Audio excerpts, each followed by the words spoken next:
Drama buka tutup Selat Hormuz terjadi dalam hitungan jam. Dan untuk membahas kondisi terkini pasca Selat Hormuz ditutup kembali oleh Iran, kami telah terhubung dengan Aisyah Rashidillah Kusuma Sumantri, peneliti keamanan internasional Indo-Pacific Strategic Intelligence. Selamat malam, Mbak Aisyah.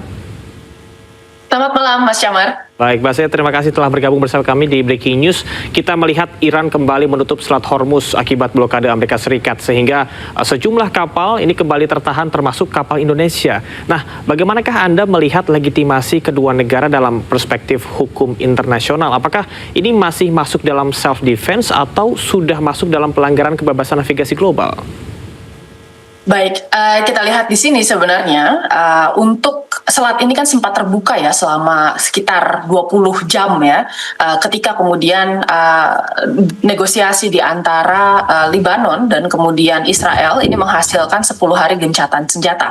Dan itu sebuah kabar yang sebenarnya disambut baik oleh seluruh pihak gitu di dalam dunia internasional ya, khususnya kemudian Iran dan Amerika Serikat. Karena di perundingan pertama kemarin di Islamabad, sticking point yang kemudian mencegah adanya kemudian perundingan lebih lanjut itu adalah kemudian berhentinya seluruh perang di setiap front di Timur Tengah. Nah, kemarin dengan terbukanya blokade tersebut sebenarnya ini membuka sebuah harapan baru bahwa tadi ya ada kemungkinan goodwill dari kedua belah negara ini untuk bisa menurunkan eskalasi dari peperangan. Tetapi yang kita lihat sebenarnya meskipun Iran sebenarnya sudah berusaha untuk melakukan pembukaan Selat Hormuz ya, ini sesuai dengan apa yang diinginkan oleh Amerika Serikat di awal, tetapi pada akhirnya Amerika Serikat sendiri dia tidak membuka lagi blokade dari Selat Hormuz. Dan ya, ini blokadenya adalah sesuatu yang sebenarnya secara hukum internasional itu kan ilegal. Karena apa yang dilakukan oleh Amerika Serikat sebenarnya di luar Selat Hormuz atau di Teluk Oman itu kan sama saja dengan kemudian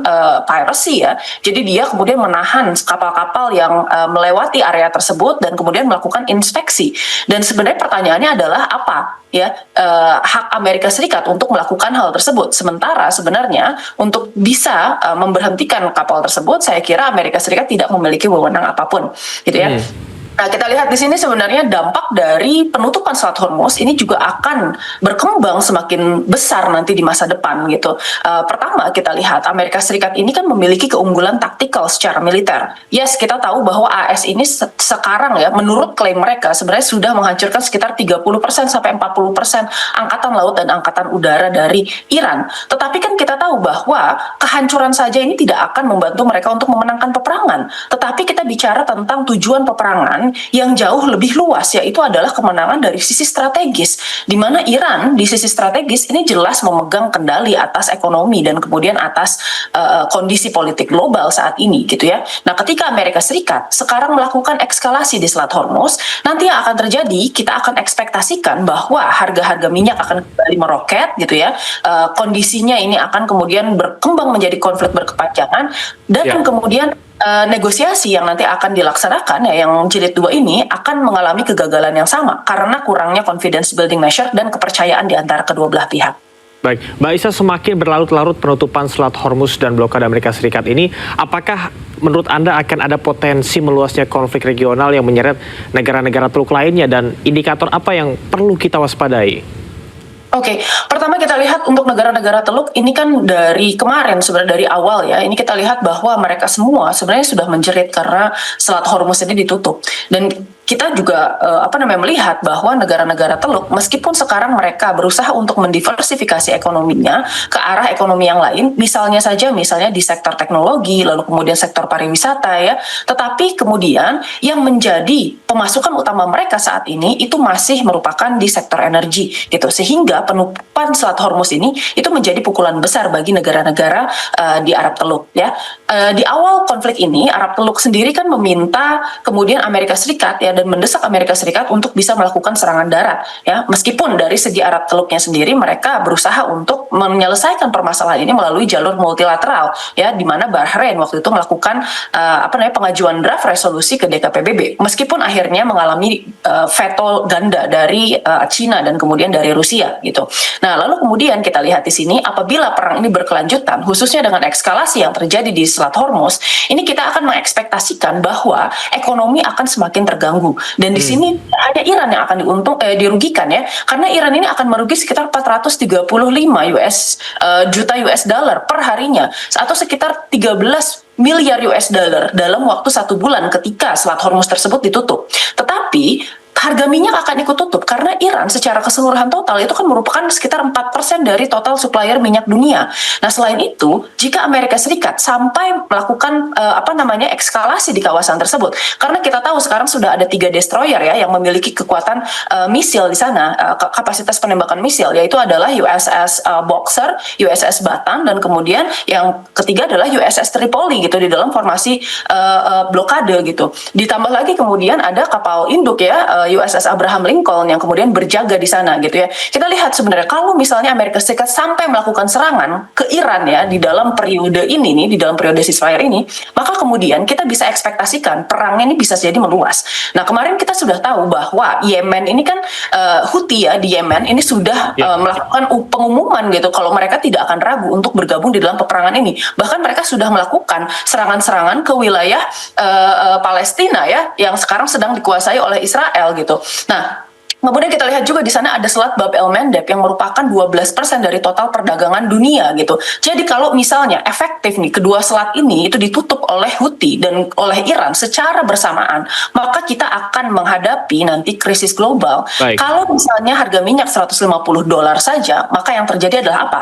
Resesi. Baik, ada dampak stabilitas energi global dan juga perekonomian.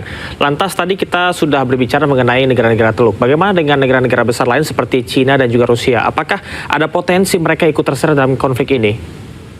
Sekarang begini, yang kita lihat pertama kali negara yang terganggu oleh penutupan Selat Hormuz itu jelas Cina. Karena Cina mendapatkan sekitar 40% sampai 50% crude oilnya dari kawasan Selat Hormuz. Dan itu bukan jumlah yang sedikit. Apalagi sekarang kita tahu kan Cina ini merupakan negara industri yang sedang berkembang gitu ya. Lalu kemudian Rusia di satu sisi, meskipun Rusia ini tidak menghendaki ya konflik yang berubah menjadi konflik yang skala besar gitu di kawasan Timur Tengah, tetapi Rusia sendiri ini berusaha untuk memprolong konfliknya ya. Jadi semakin lama konfliknya justru akan semakin bagus untuk Rusia. Karena pertama, Rusia ini menyukai sebenarnya vacuum of power Amerika Serikat di kawasan Eropa. Dengan adanya campur tangan Amerika Serikat di kawasan Timur Tengah, maka Amerika Serikat ini akan melupakan Ukraina sebenarnya. Dari yang dukungannya kemudian penuh ya dari bidang logistik lalu dan persenjataan dan lain-lain ini jadi berkurang. Dan kemudian juga kita bicara tentang tadi ya harga minyak yang bertambah dan Rusia ini merupakan produsen terbesar kedua di dunia, sekitar 11% dari total produksi minyak dan LNG dunia gitu ya. Nah, sementara China dia juga menghadapi tadi yang pertama dia dia rugi, tetapi kemudian ada power juga dari Amerika Serikat di kawasan Indo-Pasifik. Dan ini menjadi sesuatu yang sebenarnya menguntungkan untuk China. Meskipun sekali lagi China ini tidak ingin ya konfliknya juga berkembang di kawasan Indo-Pasifik karena power parity China itu belum sampai ke sana. Dan China sadar bahwa kalau misalnya konfliknya meluas sampai ke Indo-Pasifik, ekonomi China ini akan terdampak secara luas juga, gitu ya. Nah, ini jadi kita lihat menarik. Nah, kedua negara ini sebenarnya khususnya China ya sudah berkomitmen untuk berkontribusi terhadap aspek perdamaian ya di Timur Tengah gitu. Dan bahkan saya kira kalau misalnya blokadenya terjadi lebih lanjut, saya nggak akan memprediksi bahwa China akan langsung turun ke lapangan ya, akan langsung turun ke kapalnya untuk bisa melawan Amerika Serikat secara langsung. Tetapi pastinya dukungan China terhadap Iran ini pasti akan meningkat, baik itu secara forum internasional melalui misalnya organisasi-organisasi PBB ya taruhlah atau misalnya BRICS dan lain-lain gitu ya.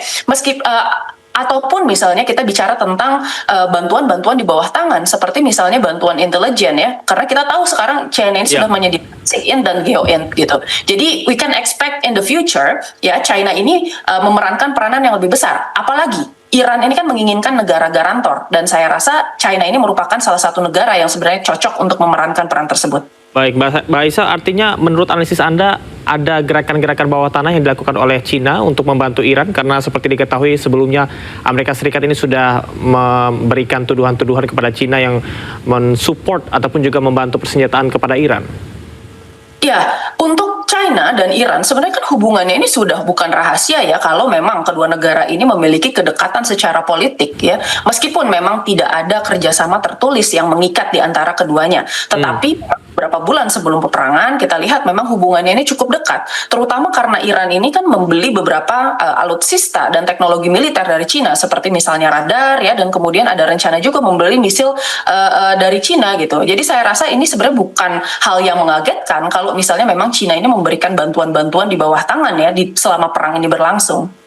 Baik, Mbak Aisyah, ini pertanyaan yang cukup menarik. Apakah menurut Anda ada jalur-jalur alternatif yang realistis untuk menggantikan Selat Hormuz? Mengingat Selat Hormuz ini mensuplai sekitar 20% kebutuhan minyak dunia seperti yang Anda sampaikan tadi. Sebenarnya jalurnya mungkin ya bisa diciptakan, seperti misalnya kemarin Arab Saudi ini kan berencana untuk membangun pipeline dari wilayah perairan ya, lalu kemudian dibuatlah itu pipa ke wilayah baratnya, khususnya di Yanbu. Lalu kemudian nanti akan dikeluarkan itu minyak-minyaknya dari Selat Bab el Mandeb. Tapi permasalahannya itu sendiri kan sekarang tidak realistis ya, karena kita bicara tentang bagaimana kemudian Iran ini tidak sendiri di dalam peperangan ini, tetapi Iran memiliki beberapa proksi yang siap untuk diaktifkan kapan saja. Termasuk diantaranya adalah Houthi. Seperti yang kita bahas tadi, Houthi kalau menutup Bab el Mandeb, maka kemudian rencana cadangan yang dilakukan Arab Saudi ini juga kan akan gagal, gitu ya. Jadi itu juga akan terjadi disturbance di sana. Kalau melalui udara itu saya rasa tidak mungkin, karena pasti ini risikonya akan sangat banyak. Dan kalau misalnya LNG juga tidak mungkin kemudian diangkat ya via udara gitu, karena sifatnya yang kemudian sangat flammable gitu. Nah, kalau misalnya untuk lewat darat, taruhlah misalnya kita bicara tentang lewat utara, itu juga sulit karena sekali lagi ya masalah proksi ini juga ada gitu. Tidak mungkin nanti proksi-proksi lain Iran itu akan diam saja. Terutama mereka juga kan meskipun tidak melakukan serangan darat secara langsung, kita bicara tentang ya proksi kekuatan milisia yang sudah memiliki kapasitas untuk bisa menembakkan misil gitu ya. Apalagi kita juga tahu di Iran ini kan sekarang juga setiap kali Amerika Serikat menghancurkan fasilitas strategisnya, dia akan membalas dengan menghancurkan fasilitas yang serupa. Dan ini mungkin akan dilakukan juga ke sejumlah pipeline yang berusaha dibangun gitu. Jadi saya rasa sekarang tidak ada pilihan yang kemudian cukup realistis untuk diwujudkan gitu ya selama masa perang ini. Baik, Mbak Aisyah, melihat kepada apa yang sudah terjadi selama ini di beberapa bulan terakhir, apa sebetulnya tujuan akhir Iran untuk menutup kembali Selat Hormuz? Apakah menurut Anda ini bargaining position atau sinyal perang kembali? This is about leverage, karena permasalahan penutupan Selat Hormuz ini kan sebenarnya respon atas tindakan Amerika Serikat ya, bahwa ketika Selat Hormuz ini dibuka pertama kali, ini kan konsisten dengan apa yang dinyatakan oleh Iran. Oke, kalau misalnya front line di Timur Tengah ini bisa dihentikan, bisa ada ceasefire di sana, at the very least selama beberapa hari ya, atau sampai deal antara Iran dan Amerika Serikat ini tercapai, ya, maka kemudian Iran akan membuka kembali Selat Hormuz. Dan Iran menunjukkan itu bahwa ada komitmen untuk bisa melakukan normalisasi at the very least untuk beberapa waktu ya. Tetapi kan pada akhirnya ketika Iran ini sudah menunjukkan goodwill untuk membuka selatnya, Amerika Serikat tetap melakukan blokade. Blokade ini untuk apa? Ya, ini juga menarik karena Trump saat ini berusaha untuk mendapatkan leverage yang lebih tinggi. Dia sadar bahwa Iran ini kan kemudian mendapatkan pemasukannya sebagian besar itu dari Selat Hormuz gitu. Terutama dengan kemudian kemarin kontrol sekitar 2 juta US dollar melalui renminbi ya, dan itu merupakan salah satu keuntungan besar untuk biaya perangnya ataupun bahkan melakukan recovery ya. Dan yang paling penting adalah membiayai kapasitas masyarakat Iran untuk bisa endure the pain of war and endure the punishment of war gitu. Nah, sekarang makanya kita lihat di sini Amerika Serikat sebenarnya punya strategi yang sebenarnya agak kontraproduktif, karena apa yang harusnya dilakukan Amerika Serikat itu adalah melakukan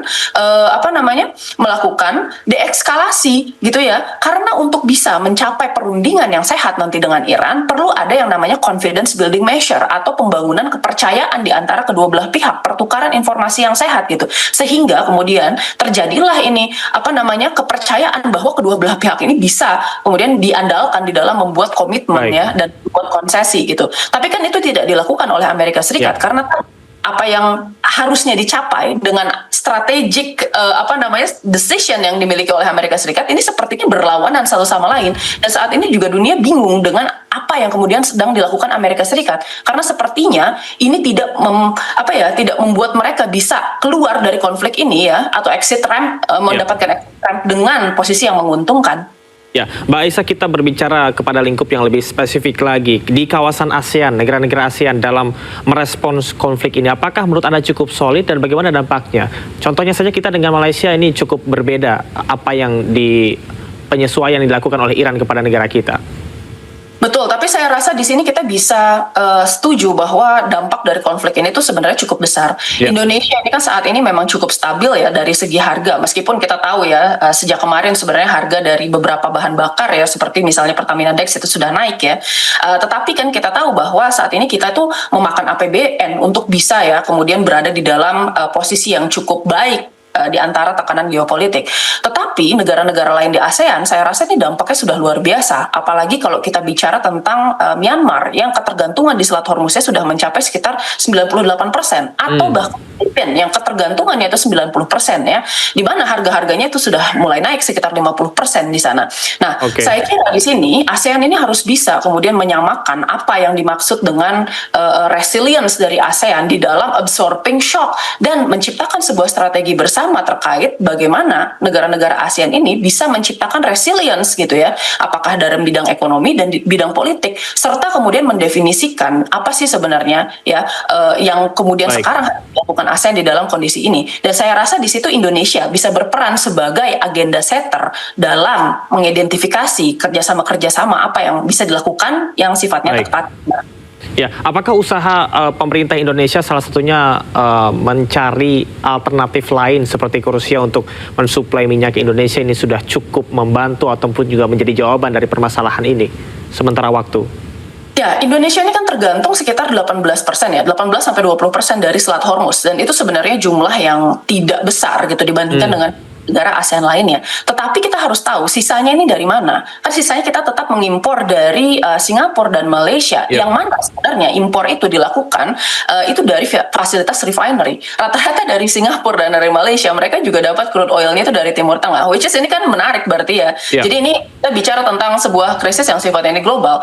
Betul, kalau misalnya diversifikasi itu perlu dilakukan ya. Pertama ini diversifikasi dari segi sumber, dan ada beberapa sumber yang perlu kita identifikasi yang tidak terdampak oleh peperangan geopolitik ini, seperti misalnya kita bicara tentang Afrika Barat ya, Asia Tengah misalnya, ataukah bahkan Latin Amerika gitu ya, itu kan cenderung lebih aman secara jalur supply chain gitu. Nah, tetapi selain itu saya kira juga kita harus bicara tentang jangka panjang nih seperti apa rencananya, karena Indonesia selain dari siapa suppliernya, tetapi juga apa bentuk baurannya gitu ya, kita bisa mengembangkan investasi jangka panjang di bidang energi terbarukan yang itu strategis untuk Indonesia dan memang menjadi kekuatan indigenous bagi Indonesia, seperti misalnya geotermal, tenaga ombak, ya, tenaga matahari, itu bisa dimanfaatkan sebenarnya oleh kita gitu. Baik, ini kita bisa simpulkan bahwasanya setiap negara punya kepentingan masing-masing dan juga mendapatkan dampak yang berbeda dari permasalahan ini. Tapi kembali ke dalam negeri, apa sebetulnya yang perlu dilakukan oleh pemerintah Indonesia, terutama menjaga hubungan dengan Iran di tengah situasi saat ini? Ya, Indonesia harus kemudian menekankan bahwa posisi kita itu memang tetap bebas aktif ya di sini. Nah, kita lihat sebenarnya memang kan ada kemarin ya pernyataan tertentu dari publik yang menyatakan bahwa Indonesia sekarang dekat dengan Amerika Serikat. Tetapi nyatanya memang kita tetap bebas aktif karena hubungan-hubungan yang dilakukan oleh Indonesia itu tidak hanya mengarah ke satu pihak, tetapi ini juga seimbang kan dilakukan dengan berbagai macam blok, termasuk diantaranya adalah Rusia, Eropa, lalu kemudian China, dan masih banyak lagi. Dan pertama itu harus ditekankan. Lalu yang kedua, saya rasa Indonesia perlu mengidentifikasi kesamaan kerjasama yang dilakukan oleh Indonesia dengan Iran. Ya, termasuk Indonesia ini adalah sama-sama anggota BRICS, yang mana ini merupakan kerjasama ya yang dilandasi oleh semangat kekuatan global yang sifatnya itu alternatif yang berasal dari dunia selatan. Lalu kemudian juga SSTC ya, semangat dari negara-negara berkembang ya, dari OKI gitu, sesama negara Muslim, dan masih banyak lainnya. Saya kira itu bisa kemudian menjadi alat tawar antara Indonesia dengan Iran.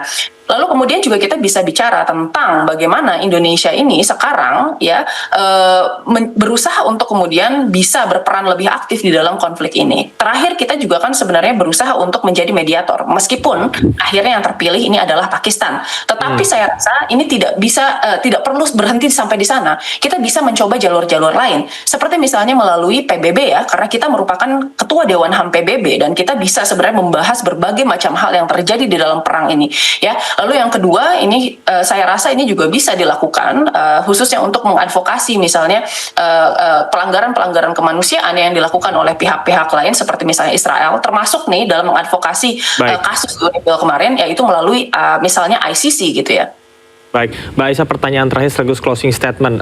Dalam skenario terburuk, seperti apa bentuk konflik yang paling realistis yang akan terjadi di beberapa minggu ke depan dan apa yang perlu kita persiapkan terutama sebagai masyarakat awam?